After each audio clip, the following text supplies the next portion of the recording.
Let me show you how easy it is to replace the battery in your Audi key fob, and you won't need any tools. So if you look on the side of your key fob, you'll notice these two little buttons, and they're springy and they push in. So just push the two buttons in and pull it down this way and pull the end off. And some people may not know this, but this is where your secret key is to get into your car if your key fob goes dead. And now just take those same two springy buttons and push them in and wiggle it back and forth this way. And at the same time, pull. And the battery just easily pops out.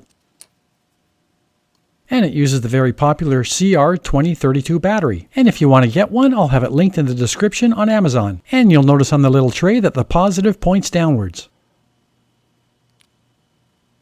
And before you put it back in, make sure to flip it over and then slide the little tray back in and give it a nice hard push on the end until you hear, or if you choose, just push the little fingers in and it'll go in a bit easier. And now just push your secret key back in, and that's it. Well, I hope this video has helped. If it did, like, subscribe, and hit the bell to get notifications, and we'll see you next time.